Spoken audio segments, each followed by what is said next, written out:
नमस्कार दोस्तों, स्वागत है आपका हमारे चैनल पर। आज हम बात करने वाले हैं सनातन धर्म के 16 संस्कार कौन कौन से हैं और उनके महत्व के बारे में।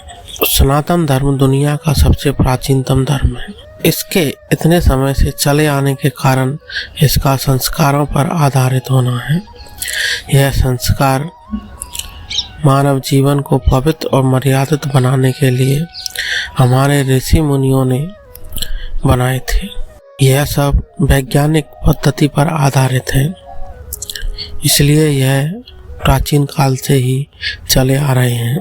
संस्कार अलग अलग स्मृति और ऋषि मुनियों ने अलग अलग तरीके के बनाए। गौतम स्मृति में 40 संस्कार हैं। महर्षि अंगिरा ने उन संस्कारों को 25 संस्कारों में निहित कर दिया और वर्तमान समय में व्यास स्मृति के अनुसार 16 संस्कारों को सर्वोच्च माना गया है।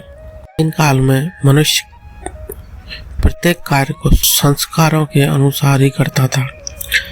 हमारे धर्मशास्त्रों के अनुसार भी 16 संस्कार बताए गए हैं। आइए अब हम इनके बारे में एक एक करके चर्चा करते हैं।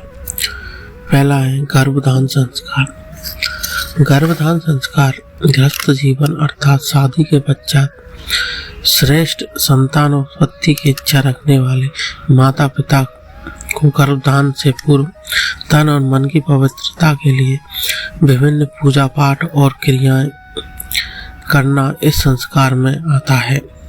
दूसरा है पुंसवन संस्कार। गर्भधारण के जब स्त्री गर्भ को धारण कर लेती है, उसके तीसरे माह में पुंसवन संस्कार संपन्न किया जाता है। वेद मंत्रों, यज्ञ, वातावरण और संस्कार सूत्रों की क्रियाओं से शिशु के मानस पर श्रेष्ठ प्रभाव पड़े, इसके लिए यह संस्कार किया जाता है। तीसरा है सीमांतोन्नयन संस्कार। इसका अर्थ सौभाग्य संपन्न होना होता है। जब स्त्री गर्भ को धारण कर लेती है तो उसमें गर्भपात को रोकने, गर्भस्थ शिशु और उसकी माता की रक्षा करने के लिए यह संस्कार संपन्न किया जाता है।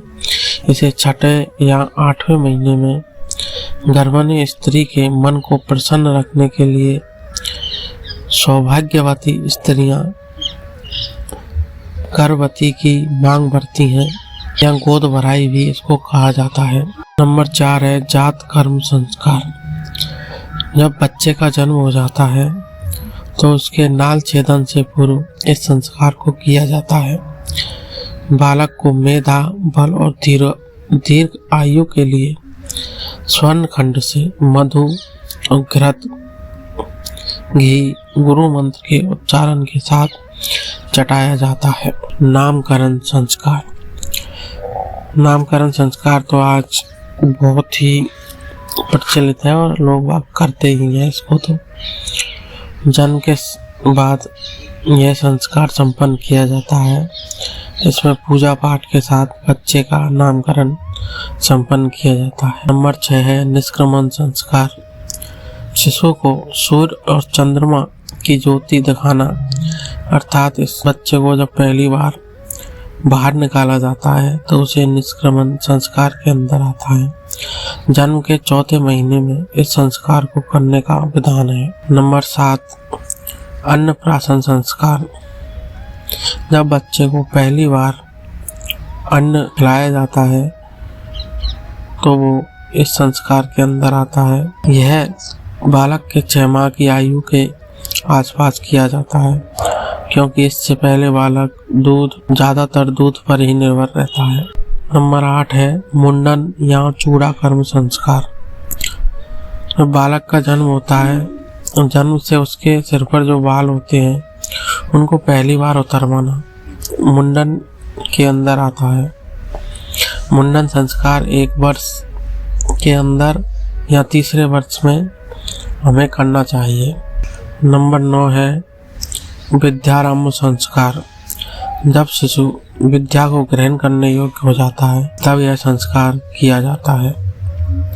मतलब आजकल स्कूल जाना इस संस्कार में आ जाता है। नंबर 10 कर्ण भेद संस्कार। बालक की शारीरिक व्याधि से रक्षा करने के लिए उसके कान में एक छेद किया जाता है और उसमें सोने चांदी की बाली को पहनाया जाता है। इससे बालक की शारीरिक व्याधि दूर हो जाती है, ऐसा हमारे शास्त्रों में कहा गया है।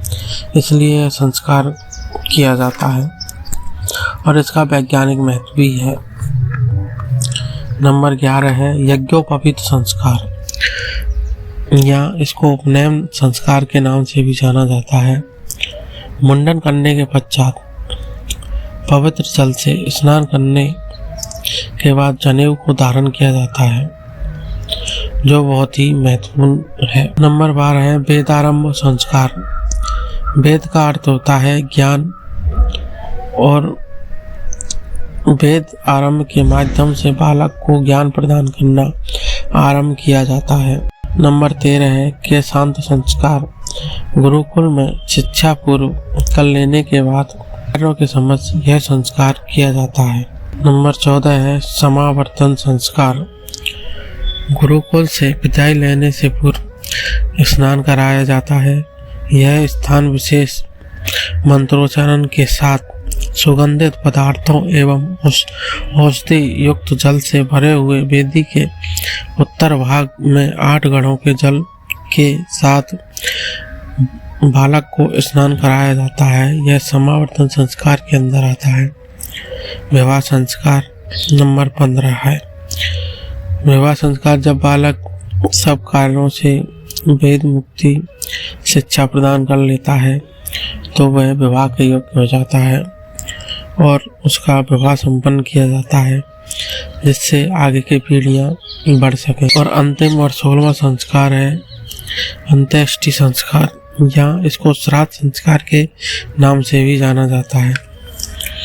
जब व्यक्ति इस धरती पर अपना जीवन पूर्ण कर लेता है, वह धरती को छोड़कर स्वर्ग की ओर अपना प्रस्थान करता है, तो यह संस्कार किया जाता है। इसका भी पूरा विधि विधान हमारे शास्त्रों में लिखा गया है कि यह किस प्रकार करना चाहिए। तो दोस्तों, आपने जाना हमारे सनातन धर्म के 16 संस्कारों के बारे में, जो बहुत ही महत्वपूर्ण है और वैज्ञानिक पद्धति पर आधारित है। लेकिन आजकल कहाँ लोगों के पास इतना टाइम है कि वह 16 संस्कार करें, लेकिन फिर भी कुछ लोग दृढ़ता से इनका पालन करते हुए आज भी आगे बढ़ रहे हैं और उनका जीवन हंसी खुशी बीत रहा है। तो दोस्तों, कैसा लगा आपको हमारा ये वीडियो? कमेंट करके अवश्य बताएं। इसी प्रकार की जानकारी के लिए हमारे चैनल को सब्सक्राइब कर दें। धन्यवाद।